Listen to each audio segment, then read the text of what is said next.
Hello folks, welcome back. In this presentation, I'm going to be going over chapter 8, taken from my book. That's going to cover my Knowlton Church experience, Wimborne Cemetery, my first LSD trip, Cannon Hill Woods initiation, Saturn's ring cracks, Albany, Perfect Gods, Antares, Spirit Animals, and 1111, which obviously is quite popular with individuals with synchronicities when they look at the clock and stuff like this and what that's otherwise connected into, the Christos realignment mission.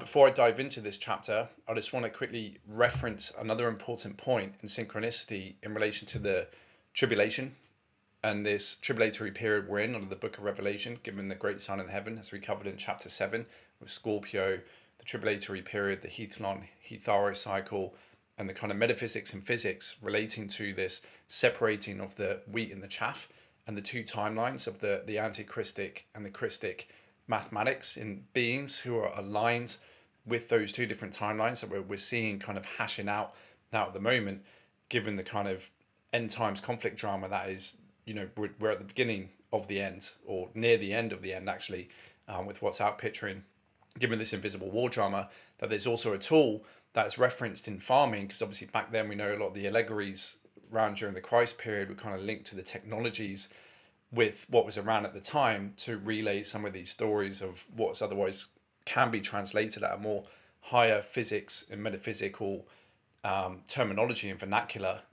Likewise with the trumpets, we decoded that to connect into the Jehovah Anunnaki scalar wave, sub-Mayan wave technologies of remote weapons that are used to help kind of entrain whole solar systems and planets in order to realign them with their ultimate agenda was to drag everything down into with what our Earth was connected into the universal Stargate Templar system, into that black hole alignment and into their phantom matrix black hole imploding system, in order to give it enough quanta to kind of sustain its mathematical integrity for a longer period of time, which is why they've set up all these technologies to vampire and feed and eat off of whole living systems, right? Which is why death is a mutation. We've gone into all of that in the previous chapter.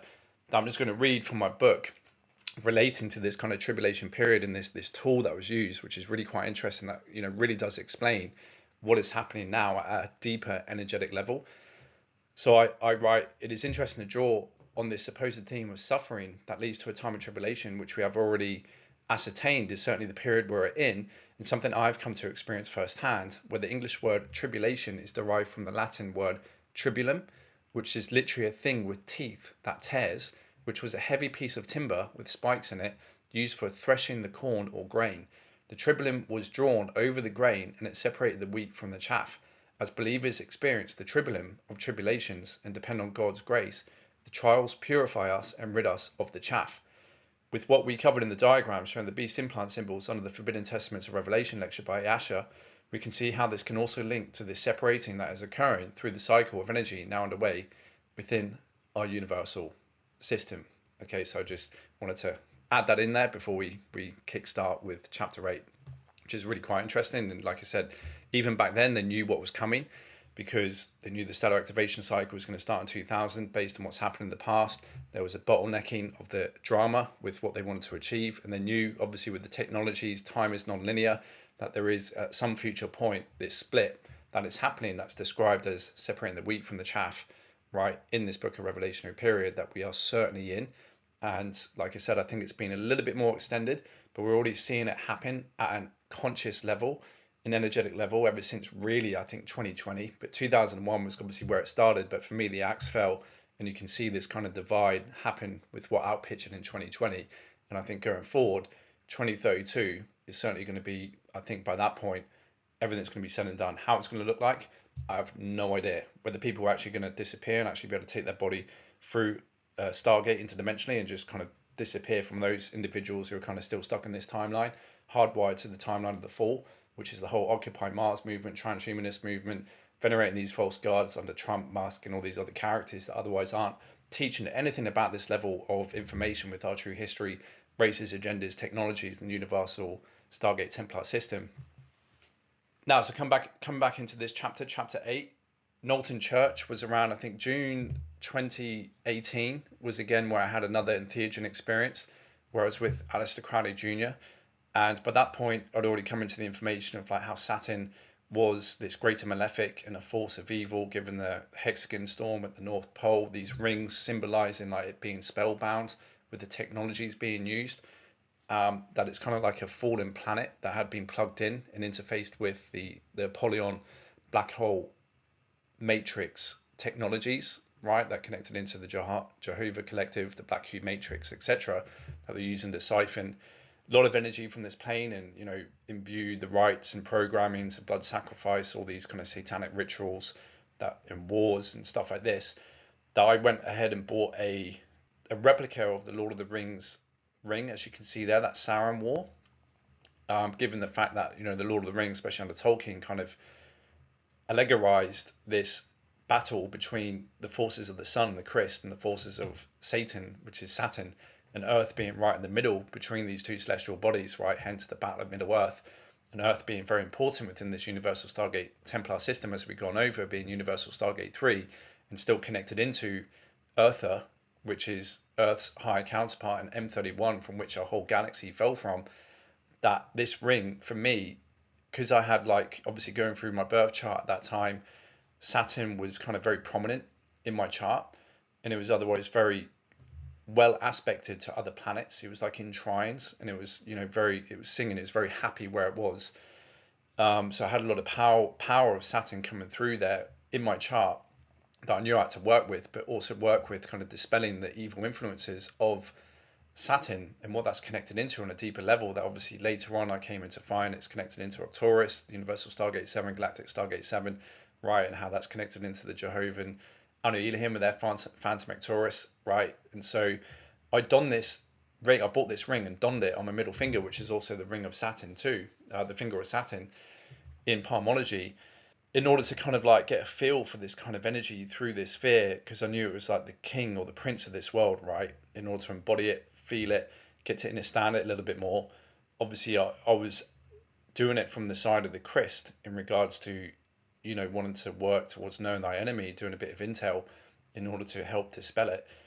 That at this site, on a summer solstice eve, we were there, June 20th, we were sat facing west. I remember obviously I had taken some entheogens, I had this ring on me, and it was an otherwise very blissful experience. There's a lot of druids there, and I remember there was one druid that was kind of like staring at me whilst I was kind of like just bathing in the sun and kind of feeling like this corona and all these light codes like pouring into my body, as I was in like the peak of my trip. And as the afternoon progressed and the evening came in, the druids disappeared, and there was like a load of other spiritual beings that kind of came in, with their drums and doing like some drumming and stuff, which was quite nice. And then they disappeared, and I remember grabbing my ring and standing in the center of that tower with an open roof and flicking the ring up as high as I can, and then catching the ring and then slamming it down into the earth, with me channeling all the energy that was kind of come into me from the sun via the afternoon, and me being there and kind of like sunbathing and feeling all these activations and visions coming through of like a corona, quite literally like a crown of light kind of sitting above my head, but then pouring energy right through my body. That I was doing this multiple times and flinging that up so high that was going above where the height of the tower is, and then coming right down in the center. I'll catch it and like propel it down into the earth and like try and break the ring, as if like breaking the rings of Saturn and the influence and spell binding of Saturn here in this kingdom, on earth, as well as within my own biology. It's quite interesting when you look at the site. Knowlton Church is otherwise a magic ritual site. Okay, that was the main history or the genesis of why that was created, and what they say on the plaque there of the history is that it was a ceremonial magic site. And you can see there's obviously a big ring around there too, with the kind of church representing the square as well within the ring, which is all connected into like square and the circle, right? Because they all add up to 360 degrees, the circle and the square. And so yeah, I was doing my own little ceremonial magic ritual with this, but working to dispel the influences of Saturn personified in my tungsten ring. Now, I didn't realize until later, but tungsten is otherwise linked to mana, and the density 3 level equivalent is mana. And so yeah, I didn't realize that tungsten, you know, out of all the metals that I chose to have this ring, you know, this replica of the Sauron's ring, right, personifying Saturn, Satan, and these forces, that it was made out of tungsten. And so I purchased that and donned that, you know, for many months. And then I had this ritual at Knowlton Church which is otherwise mana. So that the third density link of this element is otherwise mana, okay, up in the etheric density of harmonic universe 3. Okay, so what's very interesting, after this experience that happened later, which we'll get to in the timeline, when I rejoined the super yachts, when I was working on the super yachts, I had this ring crack, okay, which otherwise I think was linked into what happened also with another ritual around November and what was done at this site on that given night, okay, which is really quite interesting. So once I did that, like I spent probably 10 minutes doing that, and then just kind of saw the rest of the evening come in, watched the stars, because obviously not much light pollution out there. It was a clear night, it was beautiful. I remember being sat on the window that you can see on the front there, and there was many bats actually swooping past my head that I can hear like gush past my ear whilst I was sat there observing the stars, because they were like doing circles around the church and coming through that window, and I could actually feel some of them come through and like almost brush my ear with their wings. And my Alistair Crowley Jr. companion at the time was having like the opposite of the energies he was experiencing. I was experiencing like very good energies, very joyous, very triumphant, very calming, graceful, fulfilling. And he was like really opposite, really drained. And it was kind of interesting that there was this work that I was doing consciously at this site to dispel the forces of Satan, right, that he otherwise would have definitely been connected into, that he also kind of felt this outpicturing of the negative draining energy of what otherwise I was the complete polarity of, given the kind of working with the sun, summer solstice, when it's at its zenith, and kind of consciously venerating that orb and what that's connected into, or used to be, with the true universal Stargate system with Lyra Aramatana, which is dimensional 12, that links into the Godwell gates. So yeah, it was a very empowering experience. And I remember going home, and when I was driving home again with this kind of like heightened awareness, I remember feeling like it was like more of a computer game with me driving back, that my consciousness almost kind of was out of my body and above my head, looking down at the car, me driving like something out of GTA, which was a very interesting experience. And I remember stopping in a shop as well to grab a drink, and it was literally like I felt like these interfaces of the map down in my right hand corner, as you would see on a screen, right, when playing GTA, getting out of the car and going into a shop, and you have all these kind of like dials of all this data on the screen, and then your main character there is like a third party view of yourself. Now that's kind of what I experienced, which is kind of like a semi out of body experience during that whole time coming back home. And then obviously, yeah, went to sleep and there was kind of nothing to report. But otherwise, yeah, consciously working, the first time I was really consciously working through an object, materially ritualized to try and destroy the rings and spellbinding of Saturn. In my book, I talk about the Wimborne Cemetery, which again is just another experience I had with entheogens around that time of those few months around the summer of 2018, again with Crowley Jr., where he saw half of my face with scales, which is quite interesting when he saw that, because obviously I alluded to in my book and in previous chapters that I had this feeling that when I came in here, there was like this cataclysm or wounding, or things didn't go as planned, where I kind of had half of myself wounded, especially on my right hand side, that I felt like I was involved in some kind of battle beforehand that was kind of coming through ever since I started to wake up. And even physiologically, I could see this out picture within my anatomy. Even growing up as a kid, I'd have like my eye would be a little bit dimmer on this side, and my eye would be obviously more fuller. My face would be fuller on the left hand side compared to my right. I'd have, even on my, as it is now, my right arm is like half an inch or almost quarters of an inch smaller than my left arm. And kind of aesthetically, looking at the muscles and the symmetry on my left hand side looks a lot more pleasing. Obviously, when analyzing it carefully, to a lot of people that kind of just see me in normal life, you probably wouldn't take notice, but certainly when you analyze and look a bit deeper, you can see the differences, that there's kind of like, there's like a stitching, I felt like, of like, me being split right down the middle, that Crowley Jr. saw when the mushrooms were kicking in. As I saw with him, there was like this overlay of this tiger-like creature coming through, like this Lyran tiger type feline creature that was coming through, that was kind of sitting holographically within and over his human appearance.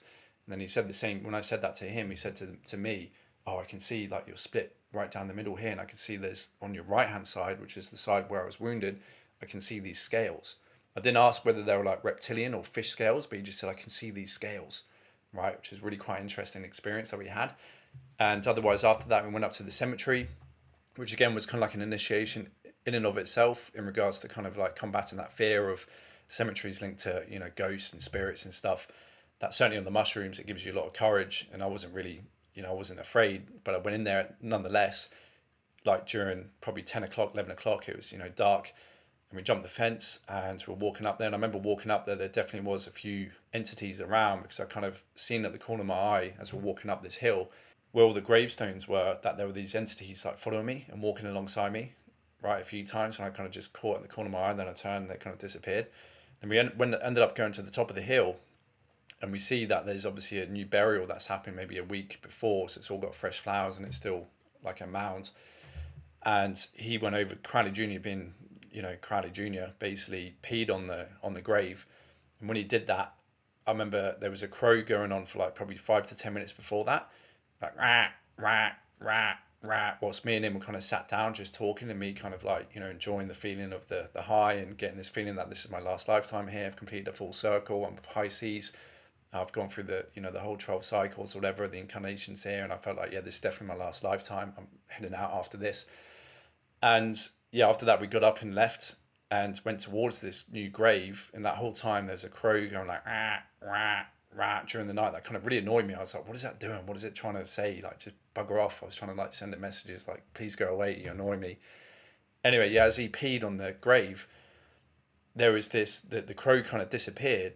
Then from the right, I remember feeling like this gush of energy come in, which hit Crowley Jr., spun him round 360 degrees after he just finished peeing, luckily, spun him round 360 degrees, and then came in at my side of my ribs here, and then out and through the other end. So I kind of got hit. I felt this like palpable energy of whatever this thing was, this entity that obviously made Crowley Jr. turn around 360 degrees and then pass through my body and out the other side.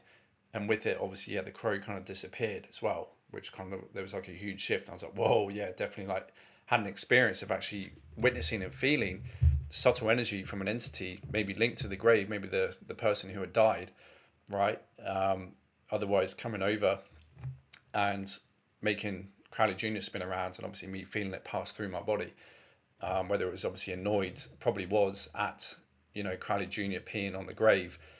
And, you know, what they say, especially what Ashiana teaches in the teachings, is that burials are not good because that otherwise has a lot of your soul quanta, and it can act to actually tether your soul consciousness here to this plane, which is why, you know, they go into mass burial sites, and the reasons why, especially for Christianity, that they bury people 6 feet under and preserve their bodies, because it actually acts like an anchor to your soul, which can prevent you from kind of moving on. Which is what, you know, in an eternal life system, what normally would have happened, you would have been able to transmute your body and take it with you up and down the dimensions, right, through Stargate travel.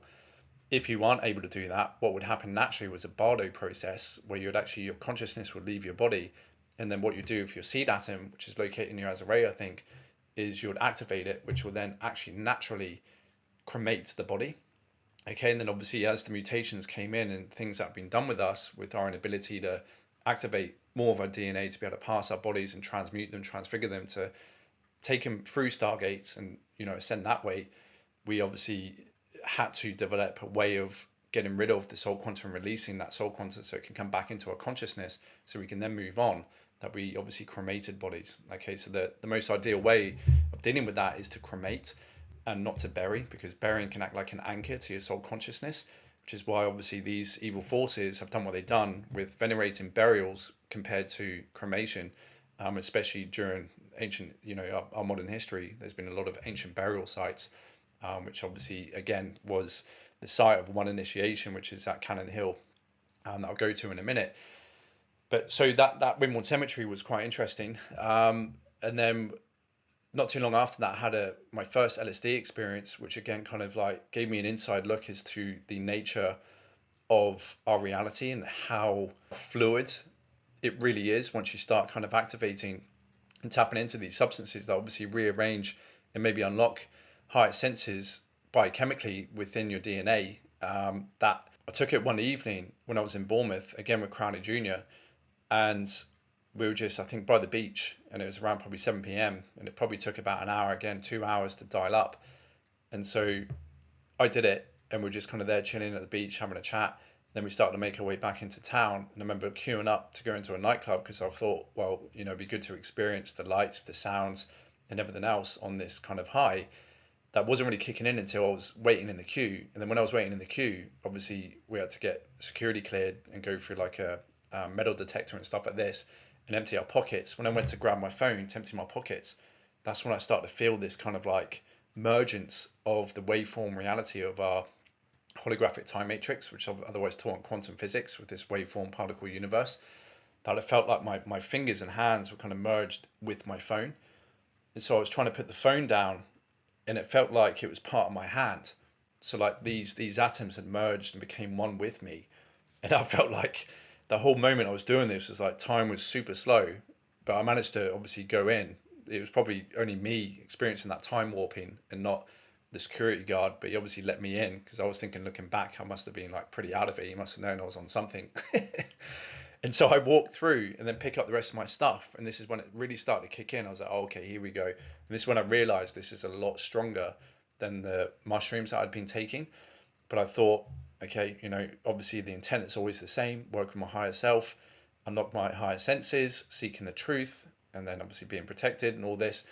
And yeah, once I go into the club and hit the dance floor, the lights kind of flashing, it was the most amazing experience I've ever had, where it was almost like I was tasting the lights, hearing the lights, tasting the music, smelling. It was like all these senses become morphed into one, and they were crossing over one another, which I know in science is a proper name for that. That I was experiencing this kind of cosmic soup of sensory overload, which was very pleasurable and enjoyable. That was kind of like almost just stood there in the dance floor. Now and again, I'll kind of come back into calibrating my senses to where I was in the physical, in order to make sure that I wasn't looking a bit weird, just kind of stood there and just like with my eyes closed, absorbing the music and the sounds. That was always moving to different locations, but kind of like zoning out for like a few minutes and just like experiencing this morph of all this sensory overload, and cross sensory perception, which is just absolutely stunning. Like I said, it reminded me of like a cosmic soup of just everything being blended into this like waveform that I was almost merging with and becoming and almost experiencing. And that lasted for probably like a good few hours before I then came out and became more kind of locked into the body in this calibrated state. And then yeah, went home that night and just went to sleep.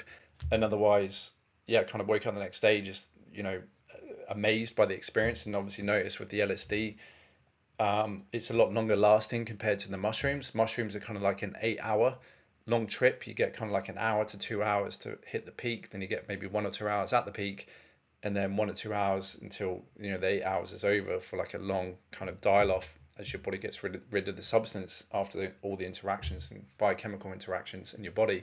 Whereas the LSD, it kind of seems like an hour to 2 hours to dial in, then you've got 2 hours to 3 hours to 4 hours after that point. So those 2 hours, it kind of like increases the peak, and it goes and kind of almost surpasses the mushrooms I've been taking before, and lasts for a lot longer period of time. And then the come down, it's a lot slower, to kind of come back to normal. So yeah, mushrooms are normally 8 hours, LSD is about 12 hours. And so I kind of noticed that. And otherwise for me, for the first time, you obviously build up tolerance. It was certainly, kind of like being shot out of the cannon and into like this cosmic waveform soup. That luckily I got into the club at the right time, and had a otherwise wonderful experience. Now there is another experience that I did have with LSD that summer, and this is quite interesting. That's why in the previous slide you see this hand mudra, right? I did it basically in the house, and I was otherwise just meditating in my room, and I remember lying on my bed, and I just in my mind's eye, I was kind of taken, as this was kicking in, I was taken into some visions of like being in space somewhere surrounded by stars, and there was like this floating being with a cape that otherwise had like stars and galaxies as his face. It was like no real definition in his form of his face, but it was otherwise like see-through almost, but took this form of a humanoid head with a cape, like a humanoid form, but his arms and skin were kind of like embodied with transparent stars and galaxies like our surroundings. And he was there in like a laboratory type setup that was floating in space somewhere and mixing elixirs of cosmic stardust in order to almost create these other universes. And I was kind of like just shadowing him and watching him.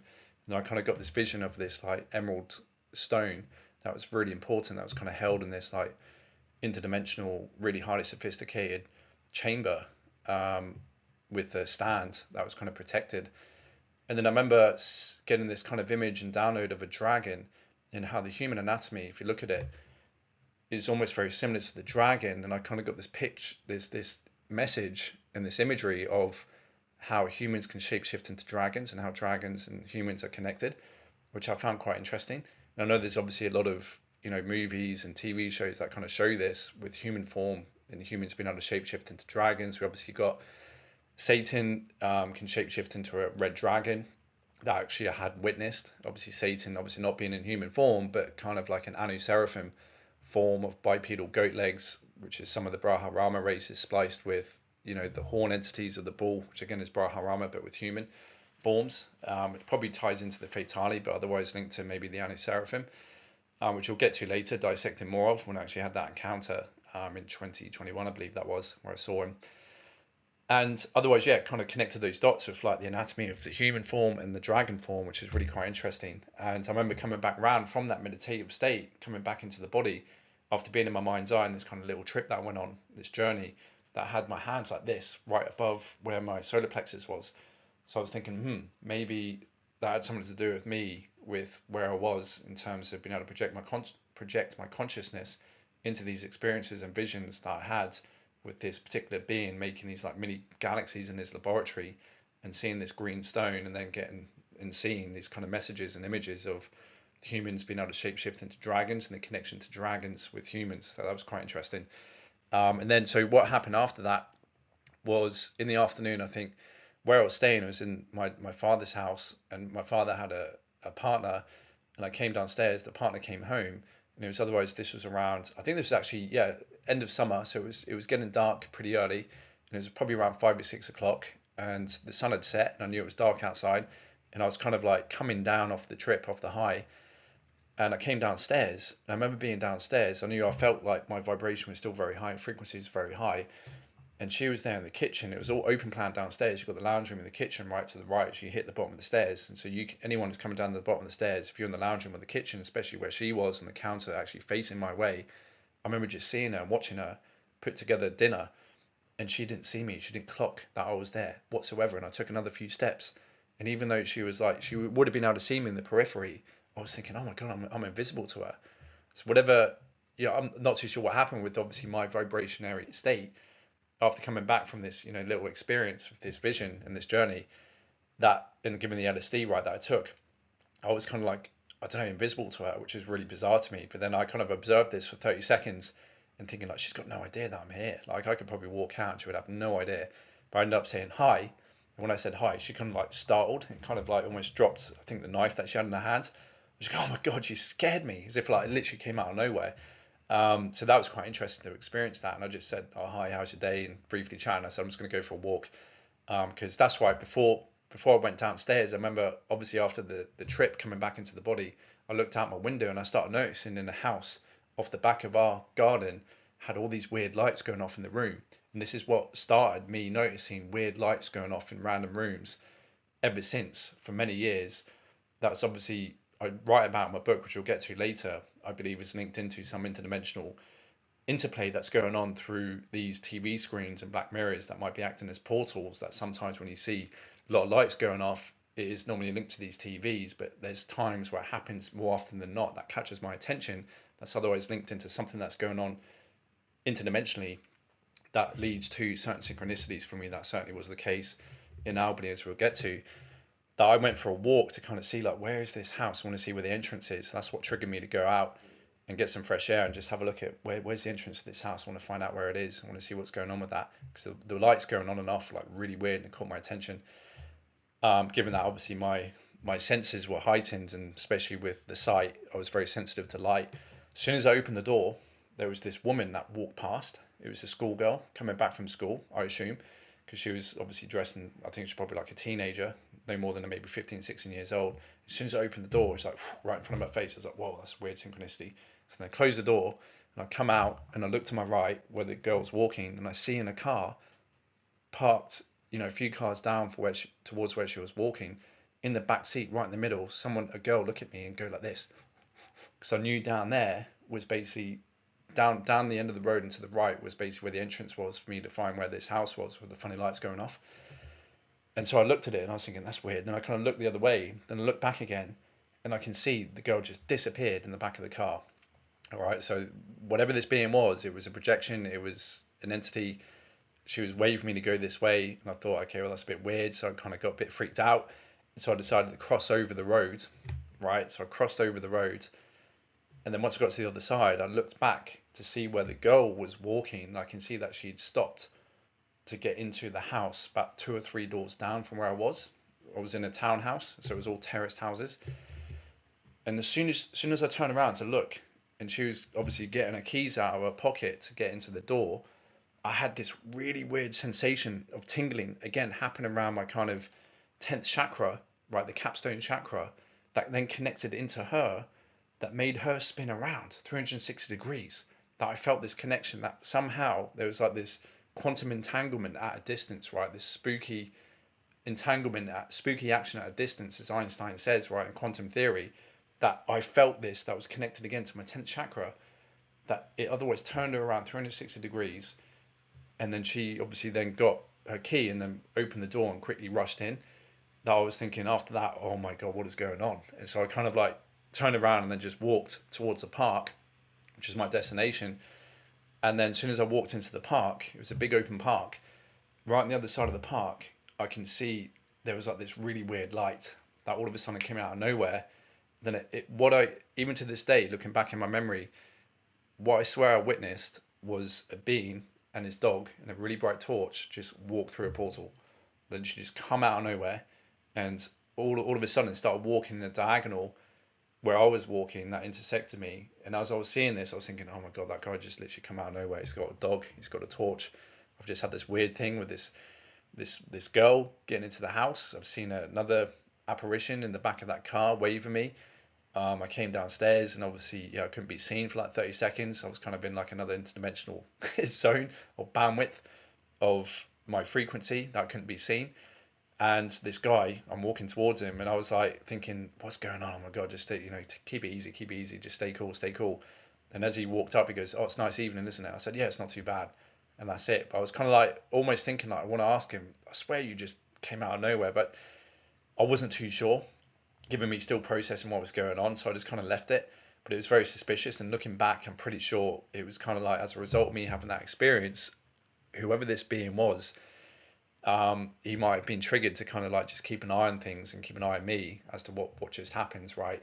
Because this has happened as well afterwards with when we get to the Cannon Hill Woods initiation, right? So that again was another interesting experience that seemed to, like I said, culminate as I was punching the veil and actively seeking, with the aid of entheogens, for me to have these experiences of unlocking, higher sensory perceptions, ESP, spooky action at a distance, insights, downloads, and putting together those parts of my junk DNA that have been scrambled ever since incarnating here, in order to put myself back together basically and start remembering. So that was very interesting. Now this all leads me to the next one, which is a huge initiation for me, which is Cannon Hill, okay, which is otherwise in Coal Hill, Dorset, England, South England. And there's a place called Cannon Hill, and it's interesting, as you walk from where you normally park up at the top of Cannon Hill, you walk and follow a direct path all the way down to the end. It leads you to this site, which is an angel burial mound, okay, where you see this plaque, which is a photo I've taken of it. Now, at this point, so during the summer, at the end of summer, I managed to get work on a super yacht, and I got flown out to Europe in south of France to join it. And I did 3 months on. It was a 3 months on, 1 month off contract.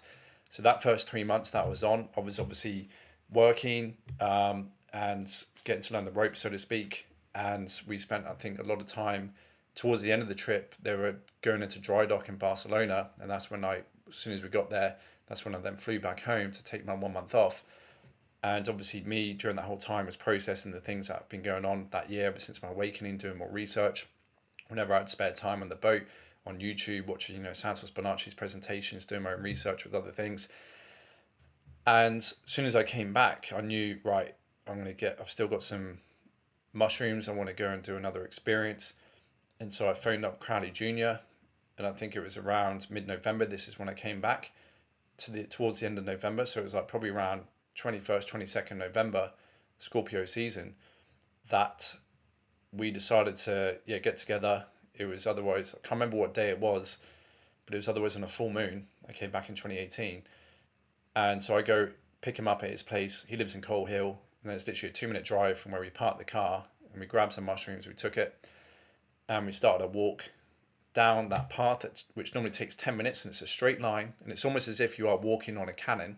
Then as soon as you come to the end, you encounter this mound, this ancient burial mound, which I've got actual photos in a minute that I'll show you guys. And there's this ancient burial mound that kind of then dips off down into the rest of the plantation. Now it's a plantation, okay, so it means it's artificially made with these conifers, right?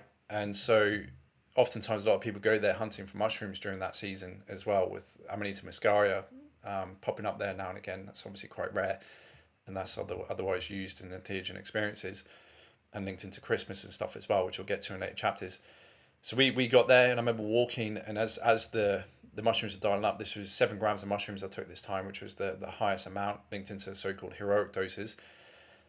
As I was doing that, again, just working with, unlocking my higher self, unlocking my higher senses, want to connect into God's source, show me the truth. I want to know what's going on down here. Who am I? What's happening? Why am I here? All these questions I kept punching and repeating over and over again for like a good probably 45 minutes as this thing was dialing up. And I remember the first thing that I felt when walking around this site, because we ended up at this site, and this is where we kind of stationed ourselves. We both agreed. It was weird. Before we went there, it was like, where should we go? I said, should we go Cannon Hill? And he was thinking the same. Yeah, Cannon Hill. I was thinking, okay. And then obviously, Scorpio season, it was a full moon. I had in my mind Hunter's moon, given that the ancients used to hunt around a full moon. So you got more moonlight, more light during the night to help you hunt. And yeah, being in the middle of the woods at an ancient burial mound, it kind of like was a perfect storm. All the ducks were lined up in a row for me to have what happened in a minute, which I'll get to. And so yeah, dialing up, once it was dialing up, I remember walking around this mound and thinking, what's underneath this? It feels very alien. It feels like there's a spaceship buried here, or something like some alien superstructure that was buried here, which was really quite interesting me picking up on. I then, as things started to dial in, Crowley Jr. went away and faced down the slope at the end of the burial mound and let him go through his processes. He was kind of more dealing with heartbreak with previous relationships, so very earthly processes of his healing. And I was otherwise punching, the cosmos and asking for, the truth, give me a sign, what's going on, lock my higher senses, da da da da da. And so I was kind of sat about 10 meters away around the other side, looking down at another section of the plantation. And once it started dialing up with the mushrooms, I remember looking out and I remember seeing these shadows, these shifting shadows across the landscape that I was seeing in my vision.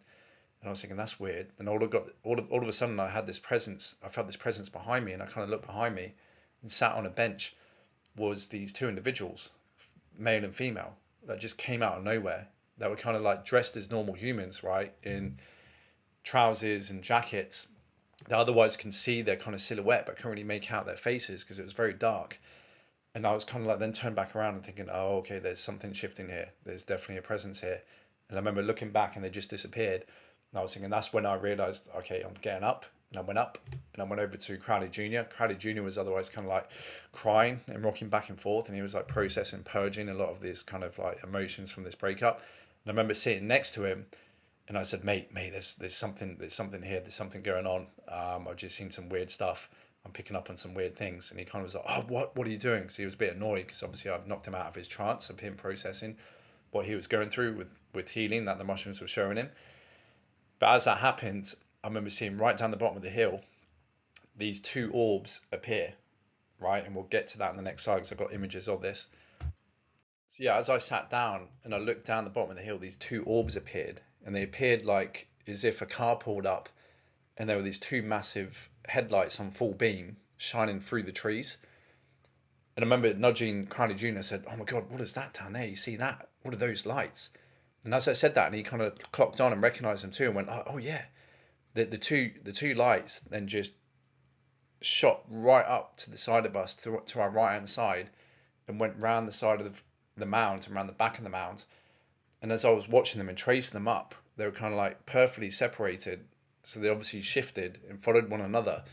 these two orbs, and as they came into our kind of vicinity, I was hit with this like massive wave of frequency that was like radiation that knocked Crowley Jr.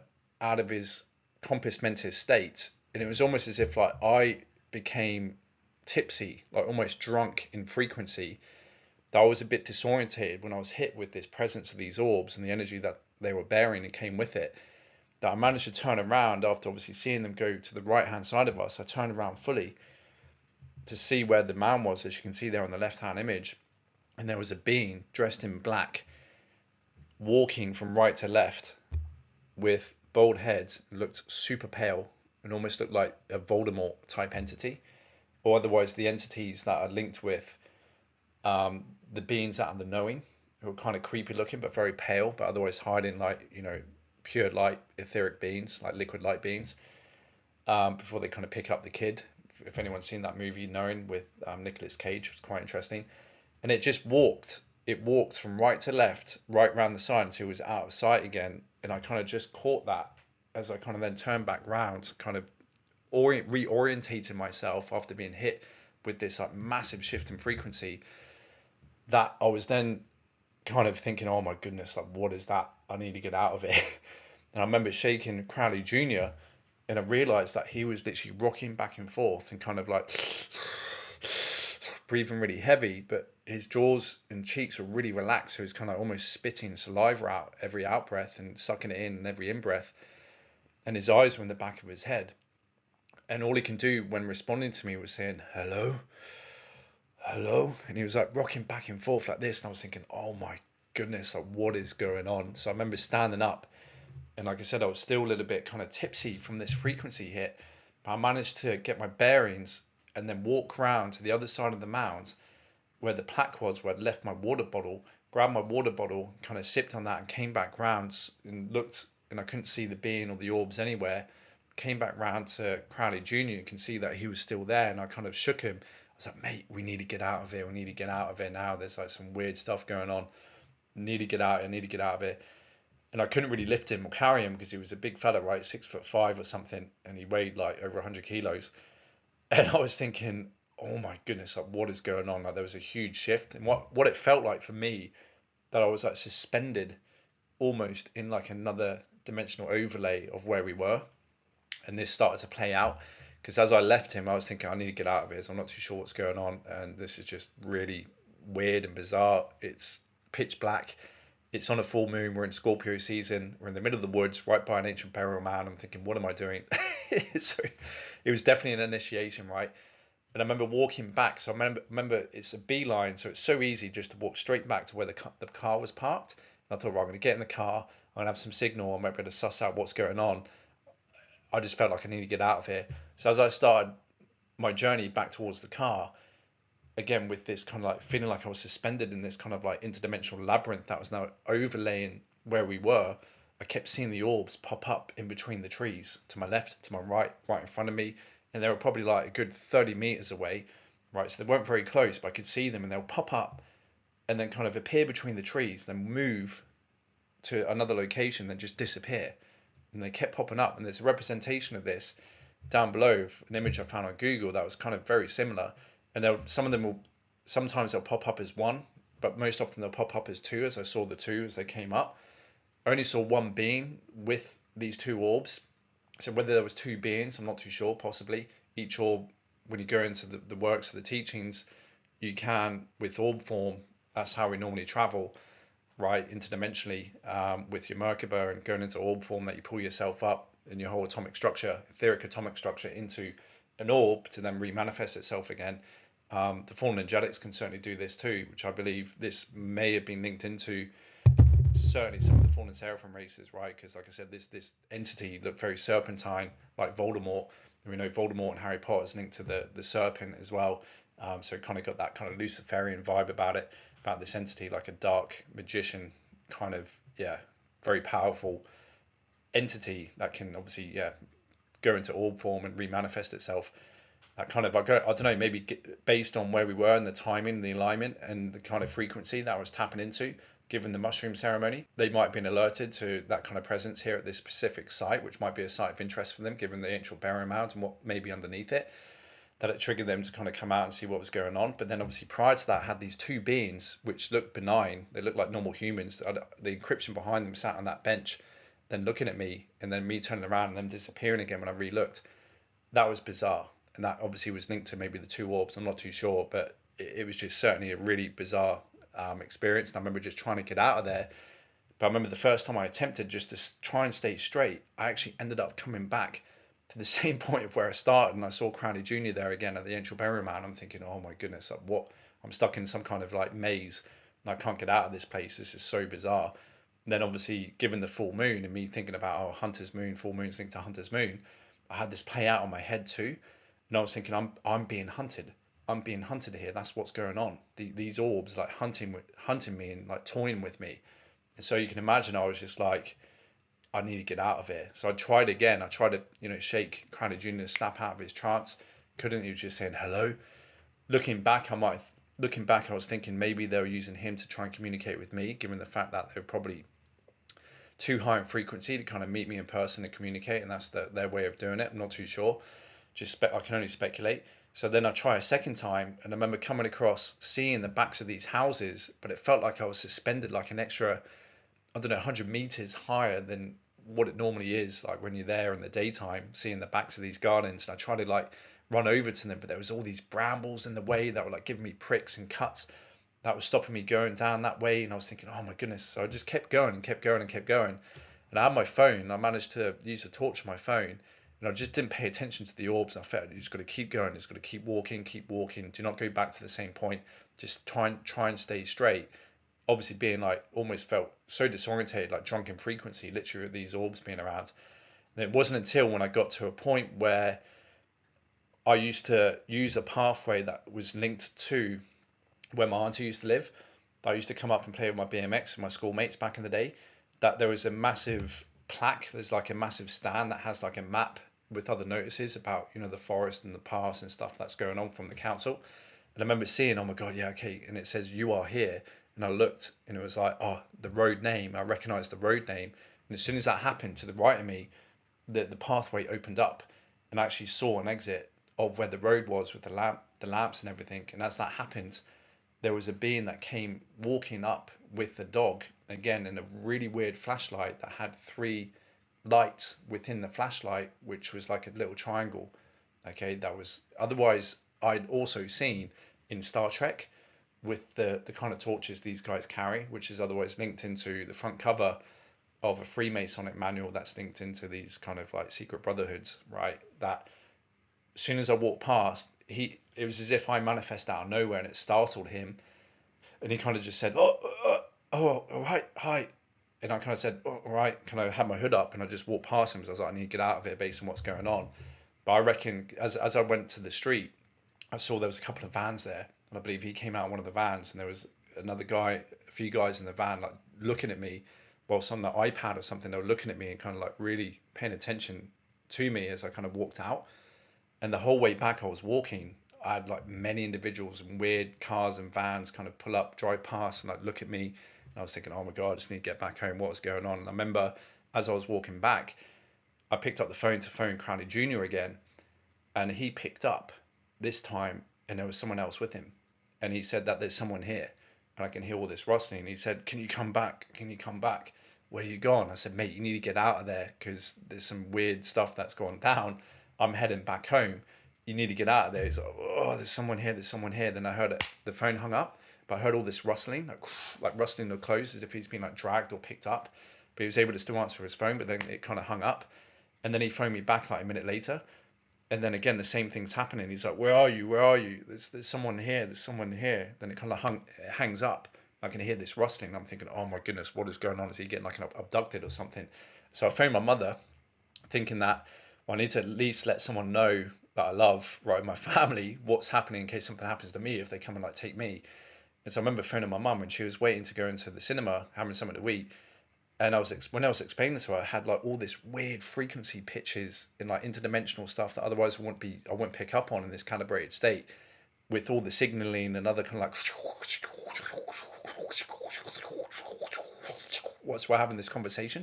And I was telling her, I was like, something weird's happened. I'm not too sure what to do. She's like, well, I can't do anything. I'm about to go watch a movie, just, get yourself back home. I was like, okay, yeah, sure. But, I'm worried about Crowley Jr. What's going to happen to him? She said, I'm sure everything's going to be fine. Let's get back home. So, okay, yeah, okay, yeah, well, I kind of hung up and I started walking. And then about 2 minutes later, I continued walking. 2 minutes later, I get another call, and Crowley Jr.'s in his car. Okay, and he goes, "Where are you? I need you to drive me home. I can't drive," because he was like still so disorientated from having this like presence of these orbs and the kind of frequency hit that came with it, right? That for whatever reason, based on my DNA and the energy I possess, I was able to stay compos mentis. For Crowley Jr., he wasn't, unfortunately, which kind of goes into me knowing and sensing that on my higher soul coming in with greater potential of template activation for my DNA based on being part of the Ophanim, as right probably indigo incarnates here and going into the Finborns especially, that I was able to kind of sustain that amount of energy and still remain conscious, whereas Crowley Jr. obviously wasn't able to. That yeah, he was like, "Can you come back and drive me?" I was like, "Mate, you just need to chill out for a bit, just stay put. You're safe." Obviously, they came and so what I reckon happens. Those individuals, that one individual with the light and the dog that I kind of came across once the portal and the kind of the labyrinth, this interdimensional maze that was set up, that was kind of like stopped as a result of me consciously recognizing where I was. So the illusion kind of like was shattered. That I was able to exit. That being probably they got alerted based on some weird energetic activity that they probably picked up on and responded to see what was going on at that site, and obviously found me, but then found Crowley Jr., looked after him, put him back into his car, and then he was like phoning me saying, "Oh, can you drive me back home?" But he was alright. After half an hour, he managed to get himself back home. And yeah, I managed to get myself back home. But again, the whole time back home, it felt like I was being watched. And there was a few weird people just leaving houses at exact moments that would cross my path. And they would look at me and say, "All right, you're right." And it was so bizarre. And so once I got back in, I was like, "Oh my goodness." And this whole time, I still had my Saturn ring on. Okay. So I had my Saturn ring on. And I remember getting back. I think this was on a Friday night, actually, on the Friday, because I remember the next day we went to Twickenham to watch a rugby game. Okay, so it was either a Friday or Saturday, and the rugby game was on a Saturday or Sunday. And I remember getting back into my room and taking off my ring and kind of just looking into my ring, this Saturn replica ring of Sauron, right, in Lord of the Rings, with the elvish writing that I showed you in the previous slide, with the tungsten made out of tungsten too. And I kept seeing the reflection. There was like four beings stood behind me. There's like shadow beings looking down at me through this ring. And I was just kind of then contemplating what I just went through, and I was thinking, whoa, that was unreal, that experience. Obviously, it was like an initiation, adrenaline rush for me, kind of feeling like I was being hunted. I was in some kind of like suspended interdimensional maze, trying to find my way out of this place, but couldn't. I kept returning to the same point a few times, and then another time I kept getting lost, got stuck in brambles. And then what shattered the illusion of me being suspended in this kind of state was me finding out where I was on the map. And then the pathway opened up to me to the streets and the street lights where I knew exactly where I was, so I can then kind of head back home, which took me about 40 minutes to walk. And that whole time, obviously having the phone calls and picking up on all this weird interference with the hearing with through the phones too, that it was like a reprieve that I was back home safely, but almost an amazing initiation. So the next day I woke up and I remember having a headache for probably a good 3 or 4 days. It was interesting that I got, flung straight back into the world of muggles with like a rugby trip with some family and friends. That the whole time there, I was just thinking about what was happening. And I remember having a bit of what do they call HPPD, which can be like a reaction to an entheogen experience that you have that makes you super sensitive to light, especially for me. So I remember that almost lasted for like a good year. And I remember actually a few days after going on a walk during the night and seeing the lampposts, and they were like really bright sprites to me that had all these like amazing strands coming out of it, like crystallized light, like frozen light. I remember there was recently some scientists that managed to freeze light, and it like every lamppost was like that, and I was almost like crying when I was walking, seeing how beautiful light is, and like responding to this, and I definitely had like a shift in my own frequency ever since coming in contact with this experience and these orbs and the frequency hit that I was encountering, that I was exposed to during that trip with the radiation as well. Okay, so that was a huge initiation in Scorpio, November 2018, the first November Scorpio season after my 10th chakra, so-called crown chakra, but it's a 10th chakra awakening back in September 2017. Obviously, I keep it more succinct in my book, but trying to explain this off the top of my head, obviously, can fill in a little bit more details and stuff and get the emotion behind it. But this is otherwise other photos that I took once, obviously, revisiting this site after the event. That where I was positioned, you can see in the top left hand there on the slide, the photo, that's kind of where I was sat. And then the bottom right was where I was overlooking from where I was sat. So that was in front of me, and what was behind me was what you see here with the mound, which is all fenced off, the ancient burial mound with the chairs, the benches. So where I was looking when it was dialing up, when I was seeing these shadows, it was kind of over that broadlands that you can see between the plantation. And I looked behind me, and there was these two beings sat on the bench, kind of like looking at me. And then I kind of looked back over the broadlands, and I turned around again. They just disappeared, and that's what made me move over to Crowley Junior. And then not long after that, these two orbs popped up and then whizzed up behind us. And then yeah, all hell broke loose, or this kind of interdimensional maze and weird experience was set up for me to try and get out of. So yeah, very very interesting experience. And this is otherwise what I saw. You can see those three little dots. This is otherwise how the torch was represented of the being who, once the kind of pathway opened up to me, it startled him, because it was as if like I came out of another dimension that I was suspended in, which is what it felt like once I knew where I was when looking at the map, that he was holding this kind of light. And I remember also seeing this in a Star Trek episode, with them carrying torches that are very similar to this, that's kind of linked into maybe some of the secret order, which I found on associations and images online linked to the Freemasons, or whatever it is these guys are, the secret order GBG. And obviously Freemasonic miscellanies, which has this kind of three dots within a pyramid, which is exactly the same as these torches. These individuals that I believe responded as a result of these two orbs manifesting, as a result of me and Crowley Junior being there with our work that I was doing and the energies I was carrying, right, and what I was punching out, like, show me the truth. I want to know what's going on. Unlock my higher senses. But I certainly got more. I certainly got what I asked for, basically, during this experience. And so this obviously happened during the month I was off the super yacht. I then rejoined the super yacht in December. So I was off during like the whole month of November, and I had this experience. And so I rejoined, and what was interesting, they were in Barcelona and dry dock. And the first night I went out, I obviously still experiencing this like massive high off the back of this huge initiation, where my frequency had changed. It obviously done something to my whole being, going through that initiation at Cannon Hill Woods with those two orbs. That we went out as a team, because we had a few new staff on the deck team, new bosun, and it was kind of like reorientating, getting, have a chat, get to know each other, tell them a little bit about the ins and outs of the boat and what's going on with other things going on, etc. Because you're a close knit family when you're living and working on board with one another. You pretty much do everything together, and you soon find out if there's any discrepancies in relationships. It's just not going to work. They walk the plank. So you always kind of have that mindset of we're in it together, we're a team. But unfortunately, a lot of the time with the super yachts, as I write about, they're more like a drinking team with a sailing problem, juxtaposed a sailing team with a drinking problem.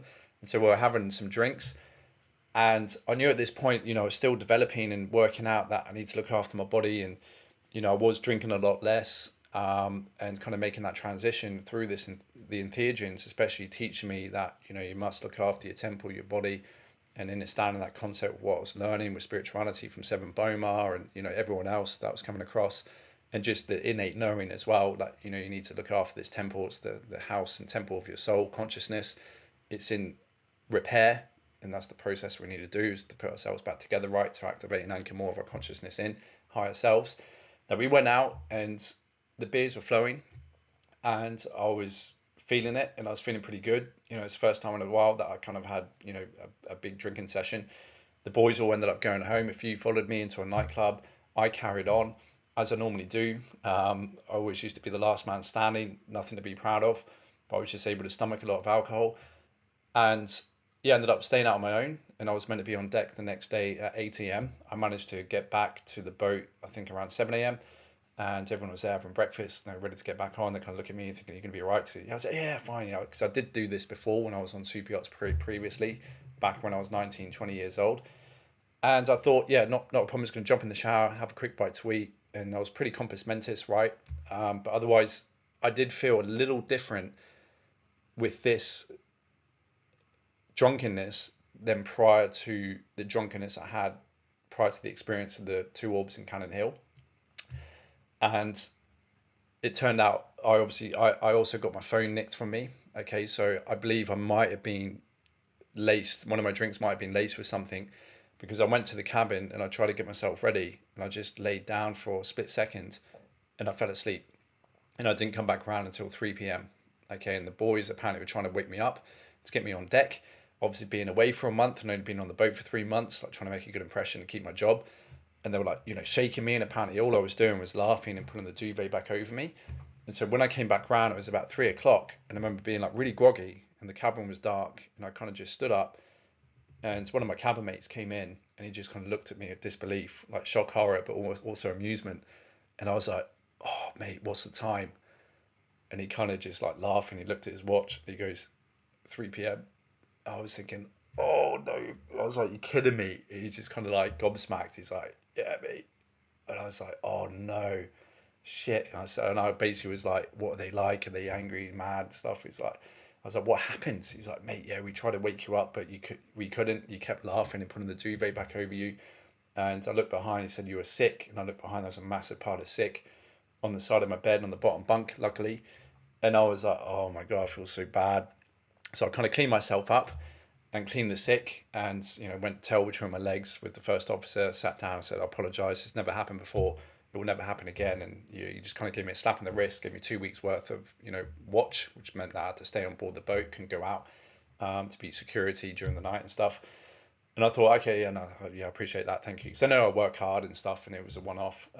And so I remember thinking after that, like, yeah, alcohol just does not resonate with me anymore. This is weird, this has never happened to me before. And I was linking it to me being possibly exposed to an extra shift in frequency based on what I went through on the Cannon Hill orb event. That I was kind of thinking, yeah, there's something, there's been a shift within my frequency, my being. That yeah, this is weird. This has never happened to me before. So yeah, I must kind of put that to bed now. And so as I went through the weeks working back on board, there was a point in time, I think maybe after we got the boat repaired, and just as we were about to kind of leave to cross the Atlantic to go over for the Caribbean season, right, during the Northern Hemisphere's winter, I was brushing my teeth one night, and as I was brushing my teeth, I kind of looked in the mirror and I noticed the handle, which obviously I've been using this toothbrush for 2 weeks, but it's only up until that point where I kind of clocked on that my handle had changed and shifted. And I was thinking, hang on a minute, that's weird. And I looked at the bottom, as you can see images here, of like a hexagram. And then I look at the side of it, and it's kind of like got this like geometric carving of like a crystallized structure. And right in the middle, in the bottom middle, there's like this little dot that's suspended like perfectly right in the center. And as soon as I saw this, I got this message: check your ring, check your ring. And I'm thinking, oh my goodness, the Saturn ring, right? So the Lord of the Rings replica of this Saturn ring, Sauron's ring, I'd worn on that night out in Barcelona, came back. I'd had my phone nicked basically. So I managed to come back with my wallet, keys, but my phone was nicked off me walking back. And I remember looking back, actually, it was, yeah, as I was walking back, I had a pickpocket come in and, yeah, take it basically. And I actually remember that happening, but I didn't react to it. It was weird. It's like I said, I might have had a bit of date rape or, spiking in my drink, because it makes you like more susceptible and easygoing. And I was kind of definitely feeling a little bit like that, which may have contributed towards why I kind of blacked out. However, I attribute a lot of it with what I experienced, because everything was starting to shift for me ever since that Cannon Hill event. And so yeah, I scampered around, because the last time I wore the ring was that night out. So I would have come back and taken it off like I would all my clothes, and pretty much every time I go to bed. I don't wear the ring to bed, more often than not. And I took it off, and I remember it took me a few minutes to find where it was, because I kind of put it in a drawer, and it was right in the back of the drawer. And I pull it out, and I see it, and it's got a huge crack right down the center. And I've not worn this ring ever since that night out, and ever since the obviously Knowlton Church ritual event. Me wearing this obviously during the night of the Cannon Hill event, and the night that I blacked out rejoining the boat, had my rings off, as you do, because we're dealing a lot with the paintwork, which is very fragile on the boat. So you don't wear rings that can end up scratching as you're polishing and wiping and chamoising and stuff, which is obvious. That most of the jewelry kind of is only kept for nights out and stuff. But I'd not been out because I've been on watch for the boat for the few weeks before we left. that, yeah, there was a crack. And as you can see here in the image, I took images of it. I'm thinking, oh my goodness, like what is going on? And it was like otherwise perfectly circular still. And otherwise, when I pried it apart, so obviously tungsten's so tough.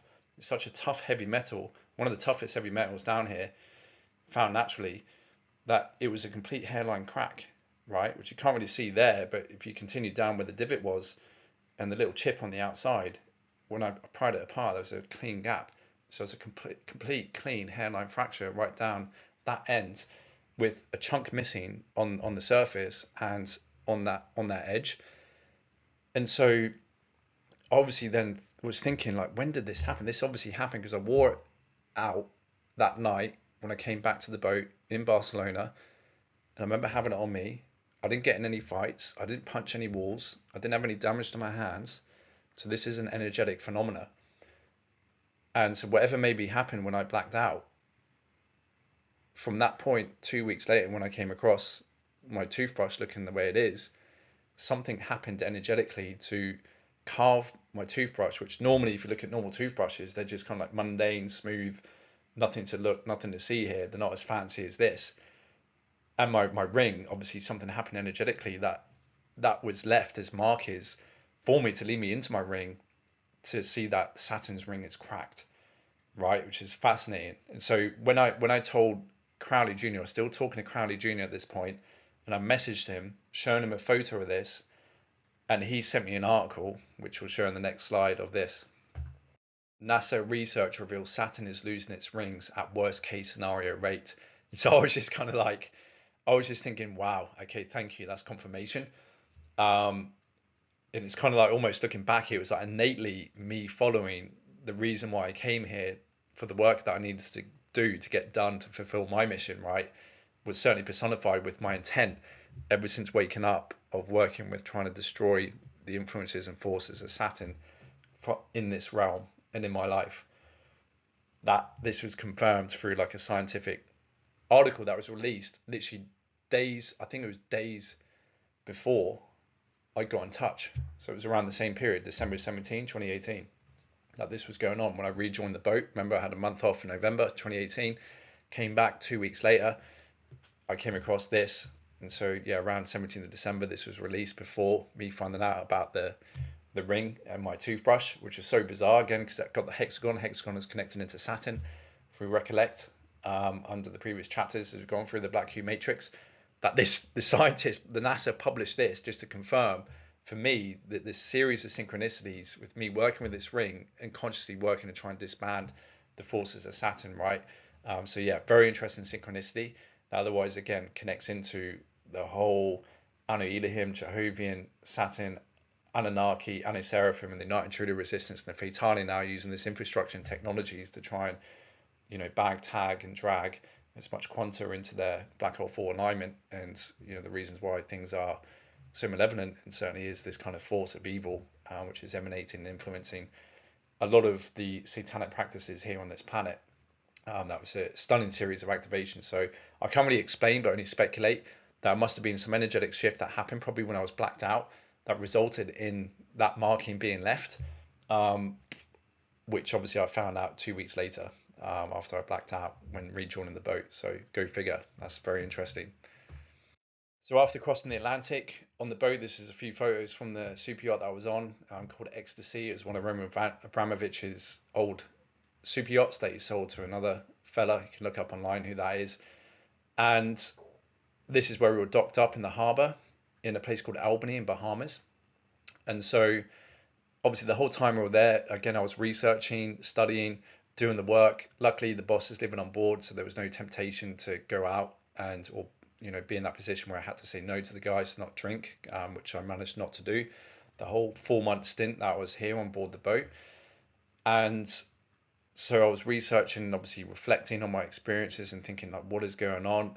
These lights that I mentioned before that I was picking up on, I started to see during night shifts in a lot of these apartments to the left and in front of us, with me kind of clocking on that there's something weird going on that's kind of abnormal compared to what you'd see in normal TVs, people watching shows that can illuminate the room sometimes if you witness that. That one evening on a night shift, I was watching one room, especially when I kind of went up to fill out the logbook and just taking like half an hour out. in between doing tasks, that there was one going off like mad on the left, and it was like 3 a.m. in the morning. I was thinking like, what is going on in that room? And I kept watching, and then all of a sudden I see this woman walk out right through the corridor, and the lights stop. And I was thinking, okay, well, there might be something here. Let's just watch where she heads to. So she heads to the left, comes down to the bottom ground floor, comes out of the building, and then I grab my binoculars, right? So I'm there on the bridge, and I'm just watching her as she walks all the way around the harbour and round to the front of the boat and off to the right of the boat, in my field of vision with the binoculars, following her, thinking like, wait, what are you getting up to? What are you doing? What were all those lights? As I came round, she then entered one of these other buildings, and what came into my view right next to where she entered to get into this building was this sign that you can see on the right hand side called Perfect Gods. And I was thinking, wow. And as soon as I saw that, I heard over the radio, which is channel 16, which is the universal kind of transmissions of ships at sea for an emergency contact in order to, change to another channel in order to avoid collisions or communicate to other vessels at sea right when you're underway. This woman call out spirit animal, spirit animal, spirit animal. And I'm thinking, wow. Obviously, she was calling out a vessel at that time, right after the synchronicity, me seeing Perfect Gods, a vessel that was named Spirit Animal. And you say it 3 times. And then obviously they responded, and then they changed to another channel privately in order to discuss what they needed to discuss, because they're obviously probably underway within the vicinity of the channel network of what we pick up based on our location. That I then looked online, and I looked up Robert Longo Perfect Gods, and it's otherwise an art exhibition. This guy's an artist that uses charcoal, realistic paintings using charcoal from white canvas in order to depict these amazing, stunningly realistic photos. And the ones that were kind of shown up for me initially were the great white shark, the eagle, the jellyfish, and again an angel wing, which again started this kind of symbolism and again reinforcing this feeling of this split that I kept picking up on, of this one wing like a broken wing, okay, which obviously as we go later we'll show and I'll prove started to really outpicture for me within the next few following years. So yeah, that was otherwise a really interesting experience that kind of maybe revealed some of my spirit animals and links into, again, this kind of idea of perfect gods, me being the next god, and this archetype of Ophiuchus that seemed to be playing out ever since the book of Revelation, my coding of Ophiuchus that I found out when I was a young child, my reason for being here, and my first initiation, and then obviously, yeah, what followed, particularly after these series of events that seemed to build on itself in order for me to come back into knowing and researching that I'm still trying to work out even to this day. But it was just a fascinating series of events that I found this very synchronistic. So yeah, very interesting.